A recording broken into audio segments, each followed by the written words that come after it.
Veronica was not your typical mother-in-law. I mean, not every mother-in-law is the same. Some come with prayers, wrappers, and love. Others come with lipstick, secrets, and destruction. Veronica was the second kind. She was the kind of woman who never accepted she was old, always saying things like, "I'm still hot," or "I'm still in town." She dressed like a teenager, short, see-through skirts, crop tops, long eyelashes, and heavy makeup that made people stare. She walked like the street still belonged to her, spoke with bold confidence, and never accepted that age had touched her. She didn't visit her daughters like a normal mother. She showed up like she was coming for a nightclub audition.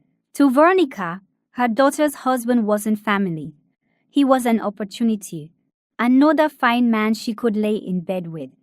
And she did it not once, not twice, but multiple times. She wasn't just a problem.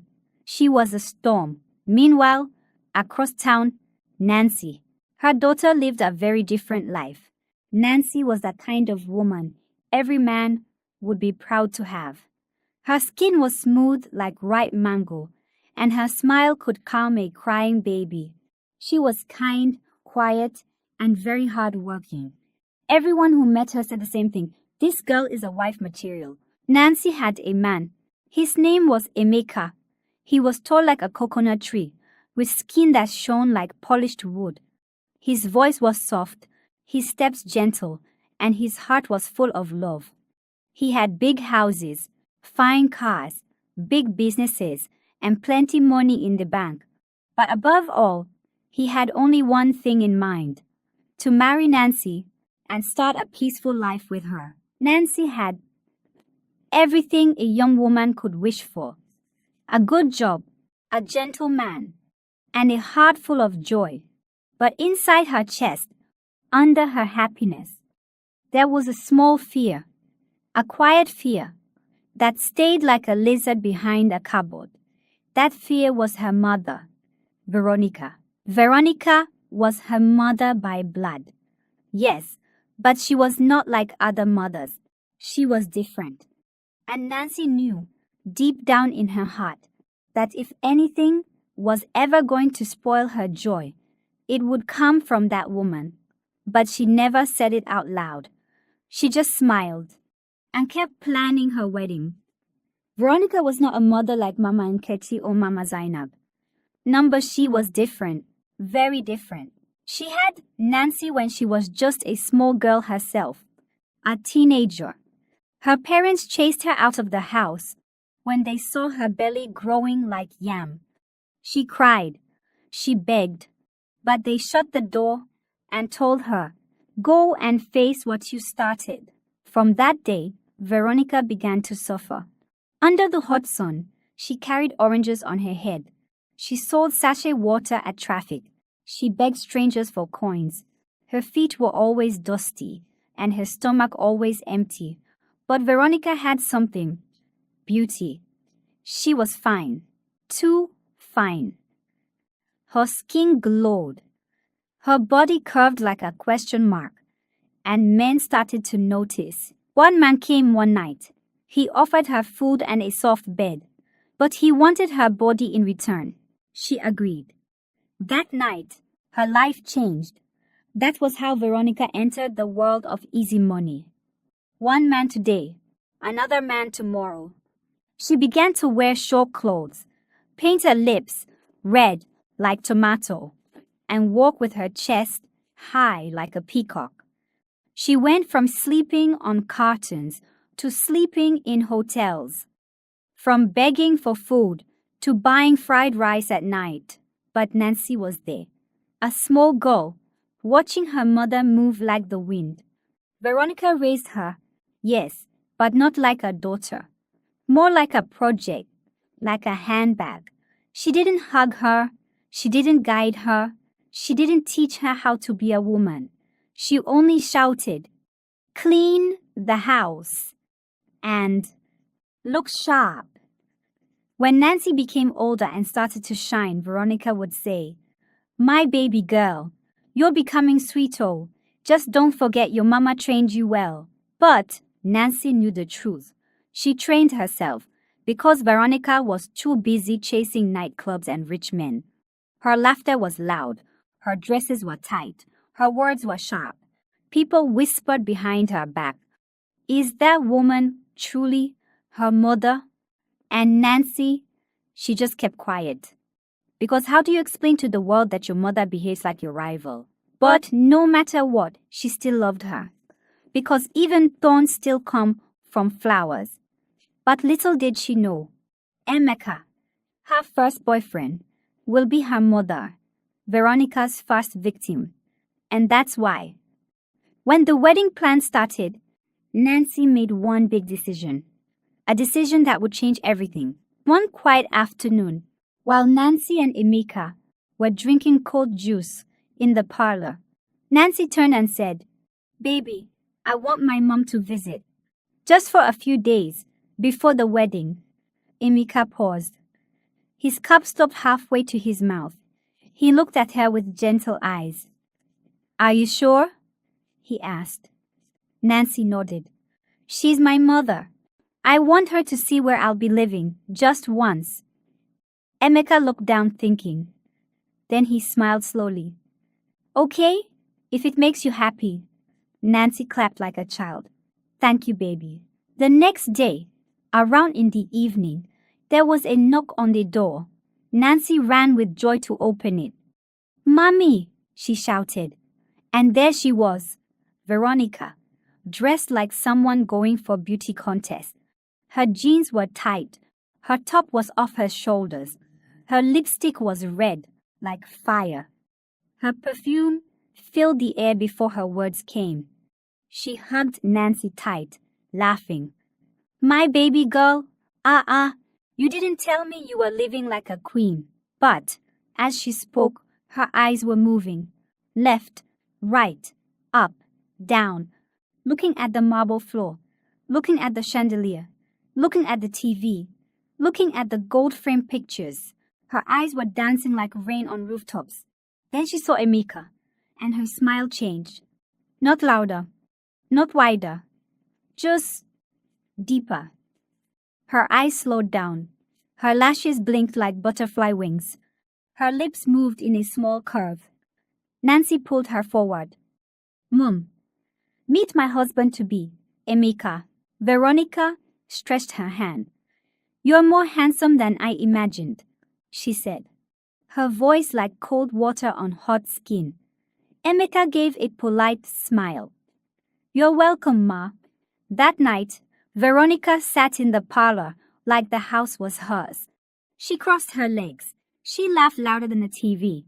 She asked questions with eyes that talked more than her lips. Nancy brought food. Veronica looked at the soup and said, "This chicken tastes like money." Then she looked at Emeka and said, "Your woman is lucky, oh." She didn't look at Nancy once after that. Only Emeka. And Emeka noticed, but he said nothing. Because how do you tell your wife that her own mother's looking at you like meat in the market? From the very next morning, the house started to feel different. Veronica came out of the guest room wearing something that looked more like a handkerchief than real clothes. Her shorts were too short. Her top was so thin, it was almost see-through. She walked around the house like she was on a fashion runway. When she sat close to Emeka. When she laughed, it was loud, too loud. When she bent down to pick something, she didn't kneel like her mother. She bent from the waist, slowly, as if she wanted someone to look. And Emeka saw everything. One evening, as he sat quietly on the couch, Veronica came to sit beside him. Too close. Their arms touched. Emeka shifted a bit. Veronica moved closer again. She laughed and said, "You like sitting on this side of the couch, don't you?" Emeka gave a small, tight smile.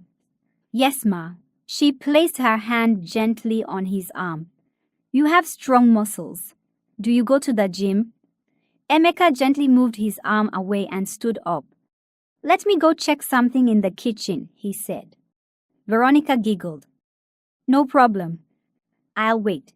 Another time, during lunch, Veronica sat across from him at the dining table. But under the table, her leg stretched out and rubbed against Emeka's leg. He quickly pulled back, shocked. Veronica acted like nothing happened. She just sipped her drink and smiled. Emeka's heart was racing. He was uncomfortable, very uncomfortable, but he didn't say a word. He didn't want to hurt Nancy. He didn't want to break her heart, so he kept quiet. He buried the truth deep inside, like a bitter pill. But every day, Veronica got bolder, and Emeka grew more silent. Because when a lion hides behind a woman's smile, danger is never far away. Then one night, it was a dark evening. Rain was falling like angry drums on the rooftop. Thunder was shouting. Wind was dancing with the curtains. Emeka sat alone in the parlor, watching TV, when his phone rang. It was Nancy. "Baby," she said, her voice soft and tired. "The rain here is too much. Everywhere is flooded. I don't think I can make it home tonight." Emeka sighed. "You sure?" "Yes. I'll just sleep at the office. First thing in the morning, I'll come home." Emeka nodded slowly. "All right. Be safe. I love you." "I love you too." The call ended, but Veronica had heard everything. She stood by the hallway, quiet like a cat. Her eyes were shining in the dark. She smiled. Later that night, Emeka smelled something sweet from the kitchen. He walked in and saw Veronica, wearing a long red gown that hugged her body like a snake on a tree. She turned and smiled. "I cooked for you. Your favorite." Emeka paused. "You didn't have to." "But I wanted to," she said, placing the steaming plate on the table. They sat. Emeka ate quietly. Veronica sat beside him, too close again. She looked at him. "Cold night, Hoon?" Emeka nodded, still chewing. Veronica leaned closer.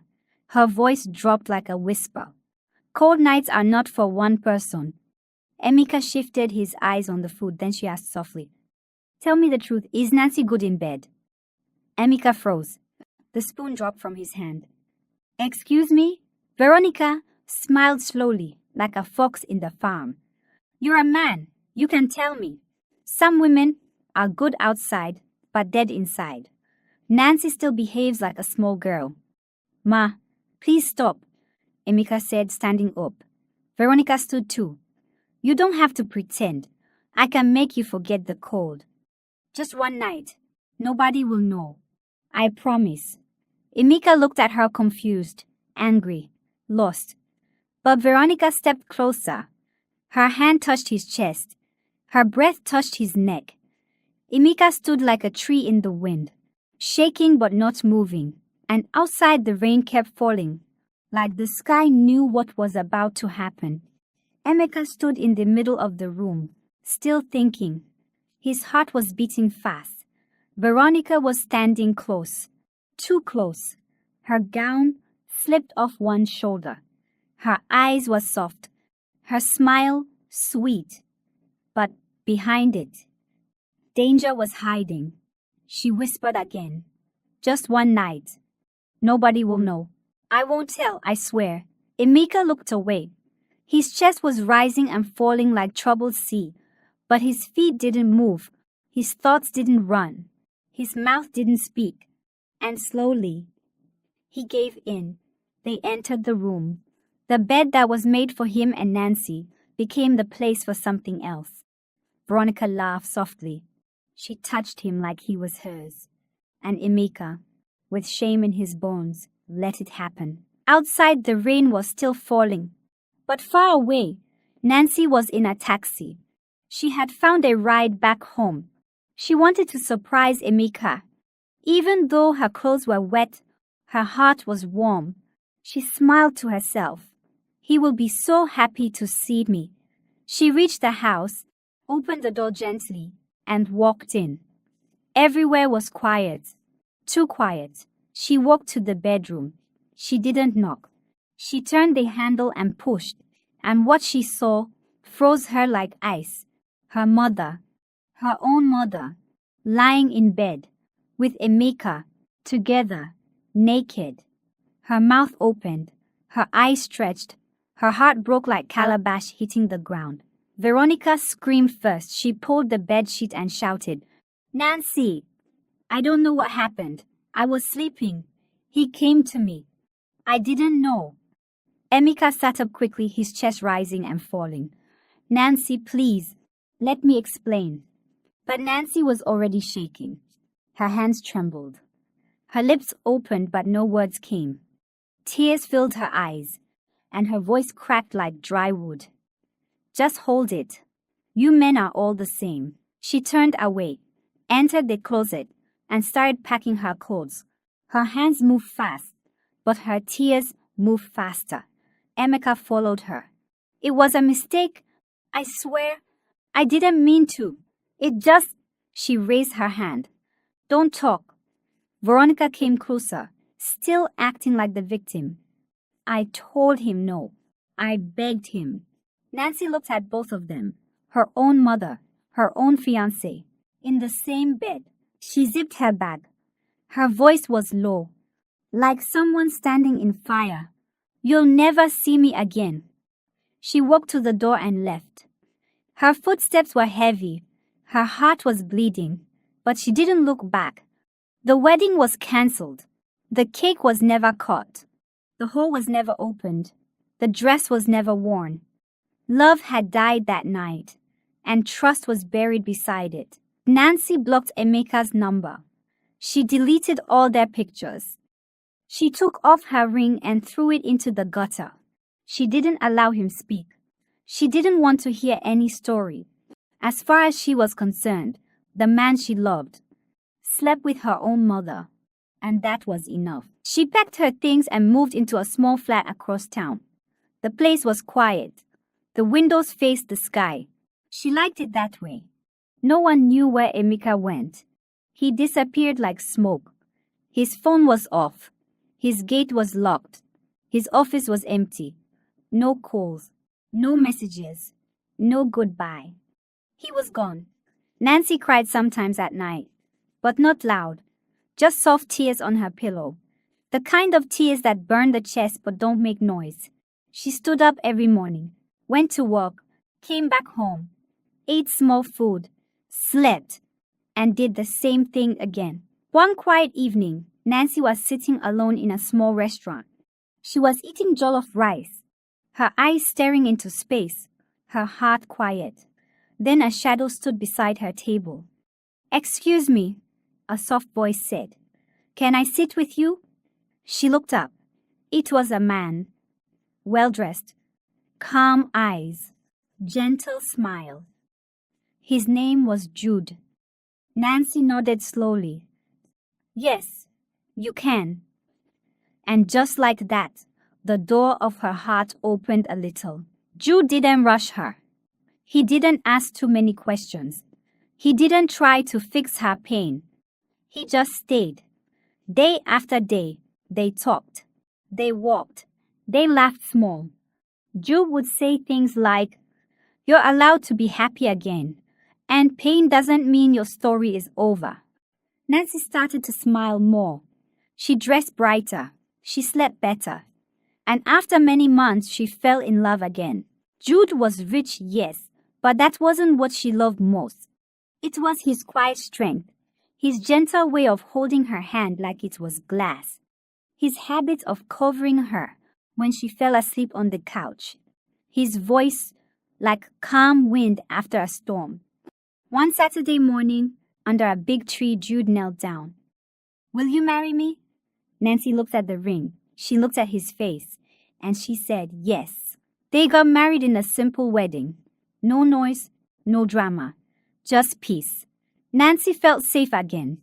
Her heart started beating normally again. But one evening, as they sat on the balcony, watching the sky turn orange, Jude turned to her and asked, "Nancy, when can I meet your mother?" At first, Nancy refused. I don't want her near my marriage again. But Jude kept asking gently, like someone knocking on a baby's door. "She's your mother," he said.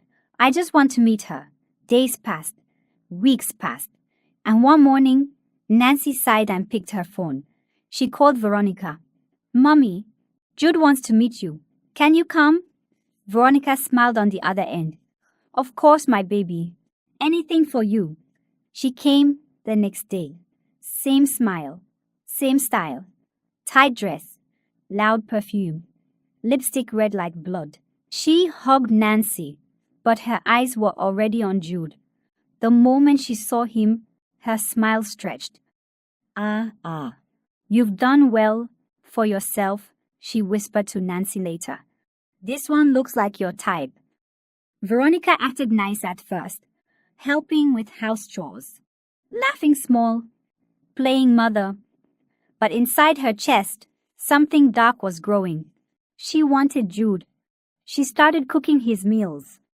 "Eat, my son-in-law," she would say with sugar in her voice. She started complimenting his clothes.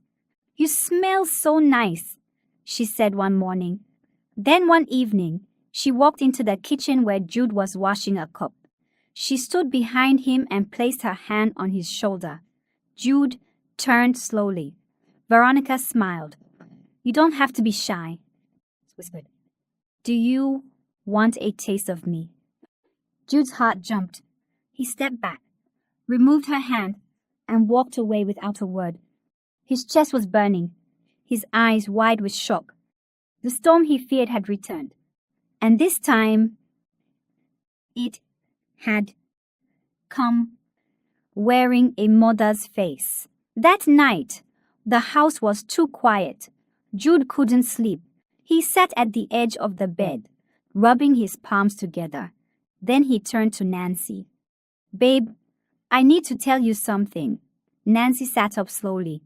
"What is it?" Jude took a deep breath. "Your mom, she touched me today. She said she wants a taste of me." Nancy's face changed. "What did you just say?" Jude nodded. "I'm serious. She came to me. I didn't respond. I left immediately." But Nancy's voice rose like thunder. "Are you accusing my mother?" "I'm telling you the truth," Jude said. Nancy stood up. "You think my mother would say such a thing? She suffered for me. She raised me. Please respect yourself, Jude." Jude was shocked. "So you don't believe me?" Before he could say another word, Veronica walked in. She had been listening. She dropped to her knees, her hands shaking, her face full of fake tears. "Nancy," she cried. "He touched me when I came out of the bathroom. He told me to bathe with him. I said no. I begged him. He's lying," Nancy gasped. "Jude, is this true?" Jude's eyes widened. "What? That's not..." Veronica cried louder. "I was just walking out. I didn't even have towel on my chest. And he said I should come inside. He said he won't tell anybody." Nancy stood still. Her ears were ringing. Her legs were weak. She looked at her mother, then at Jude. Her mouth opened, but no words came out. Silence filled the room like smoke.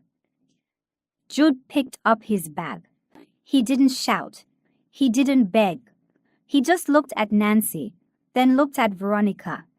Then he dropped his wedding ring on the table and walked out of the house. Door slam.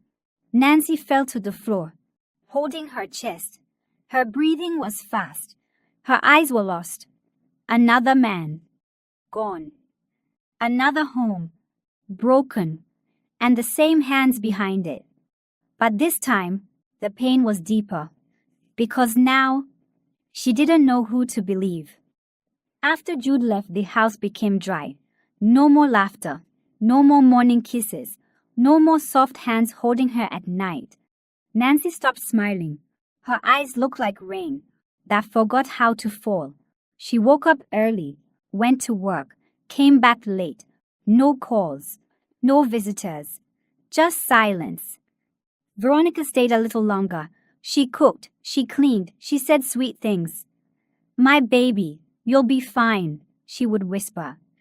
Nancy nodded, but her eyes didn't blink. Her heart was not there. At night, she laid on the bed and stared at the ceiling like it held answers. She didn't cry. She didn't shout. The pain sat quietly inside her, like a stone underwater. One morning, Veronica picked her bag. "Are we going now? I'll check on you later." Nancy didn't say anything. She just nodded. Veronica hugged her. "You'll find someone better. Don't worry." Nancy didn't hug back. The door closed behind Veronica, and peace returned, but it was not soft peace. It was empty peace. Nancy became a ghost in her own life. No makeup, no heels, no music. She worked hard, came home, slept, woke up, repeated. Even her phone stayed silent. She no longer believed in love or people. Not after Emeka, not after Jude, not after her own mother. Her heart was locked, and she threw the key into a river. And for a long time, nothing changed. Until one day, in a quiet restaurant, a stranger said softly, "Can I sit with you?" She looked up. A man stood there, not loud, not proud, just calm. His name was Femi. His smile was gentle. His shirt was clean. His eyes didn't rush. Nancy nodded, yes. And that's how it started. Femi didn't ask too many questions. He didn't chase her like others did. He spoke slowly, like someone who had no plans to break anything. He brought her books, sent her morning texts, made her laugh again, little by little, and slowly, her heart opened like morning flowers. Femi had everything. A good house, a good job, a gentle voice, and a heart full of peace. He treated Nancy like she was glass, precious and careful. One evening, while walking hand in hand under the moon, he said softly, "Nancy, will you be my wife?" Tears filled her eyes. She nodded. Yes, the wedding was quiet, just like her heart wanted. No crowd, no noise, just peace.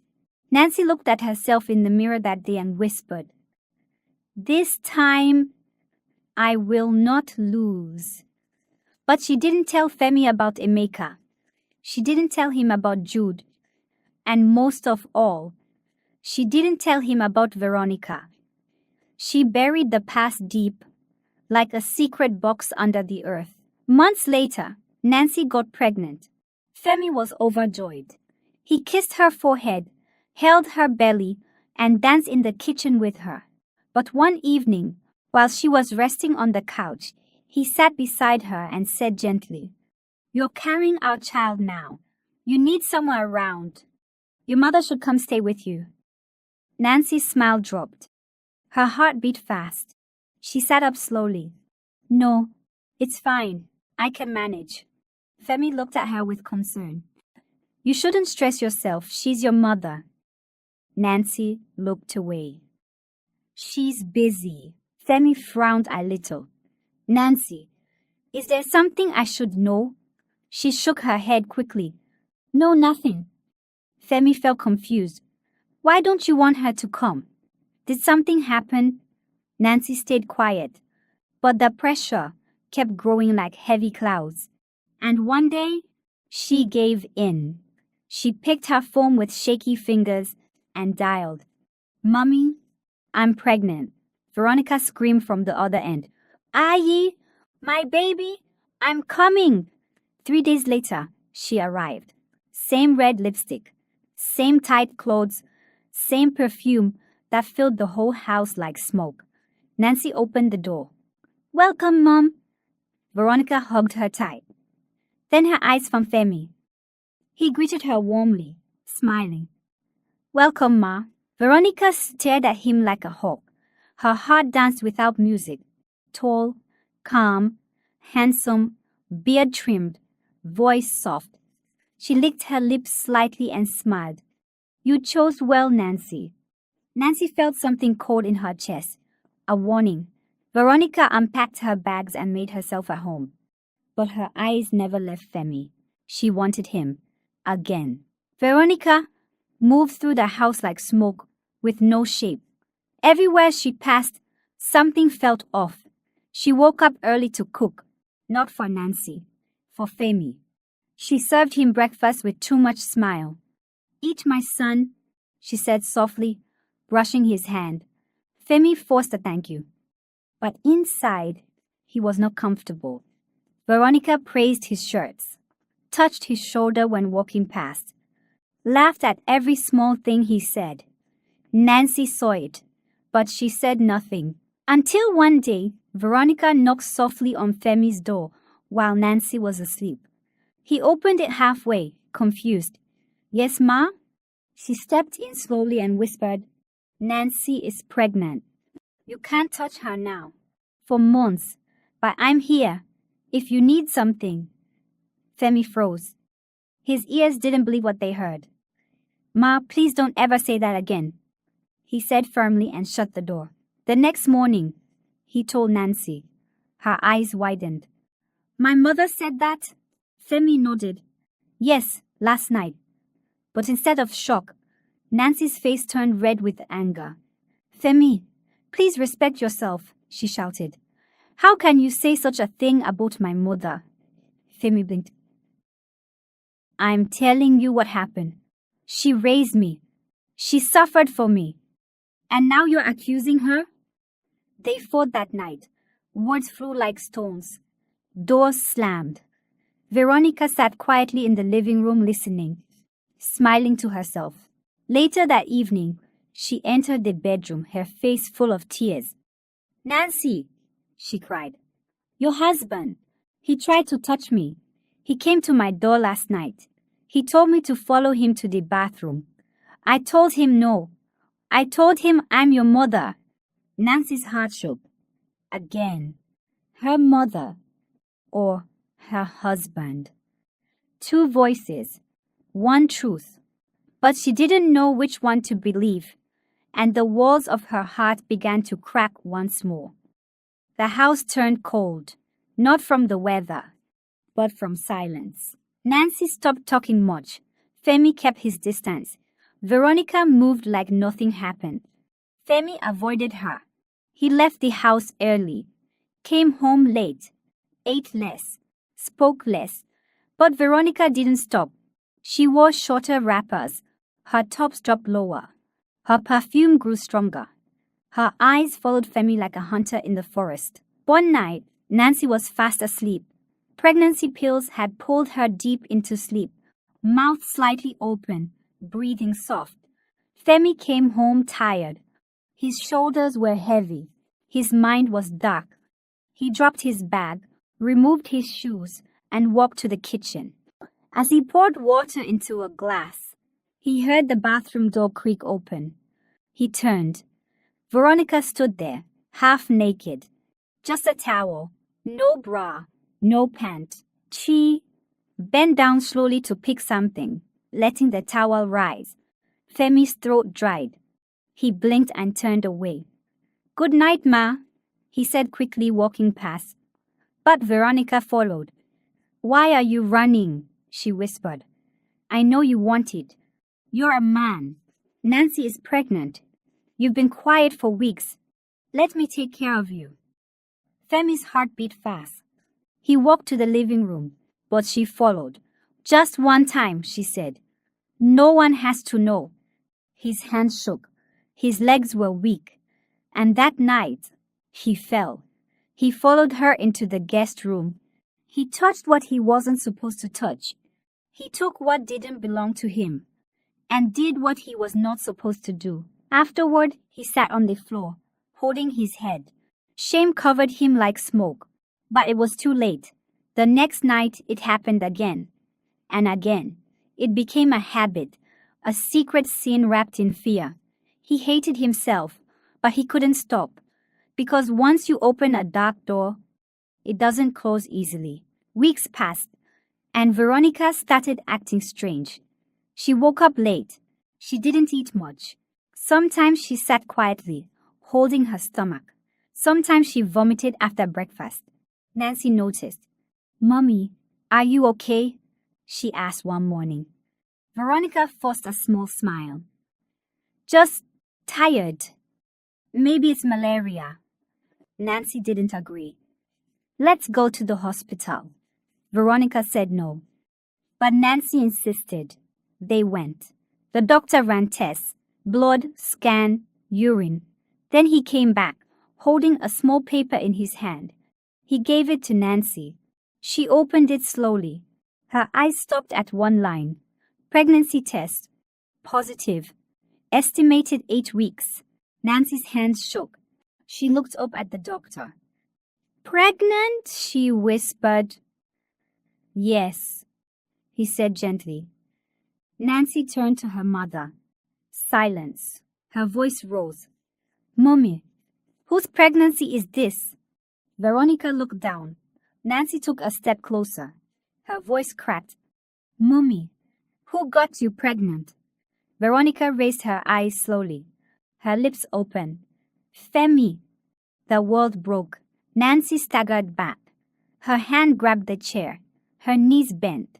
She fell to the floor, holding her stomach, crying from somewhere deep, where words don't reach. Her own mother, her own husband. Again. The doctor rushed to her. Nurses came running, but no injection could stop that kind of pain. No drip could calm that kind of storm. Nancy didn't scream. She didn't shout. She just cried quietly, like a child left in the rain. And Veronica sat beside her, saying nothing. Because what can you say when shame is louder than truth? The next morning, Femi woke up. The house was too quiet. He checked the kitchen empty, checked the bedroom empty, checked the closet empty. Nancy was gone. No note, no message, no goodbye, just silence. He searched everywhere, called her friends, called her office. Nothing. She had vanished, and she took her unborn child with her. Veronica stayed behind, her belly growing, her eyes losing shine. The house was cold. No laughter, no love, no peace. She gave birth 2 months early, a baby girl.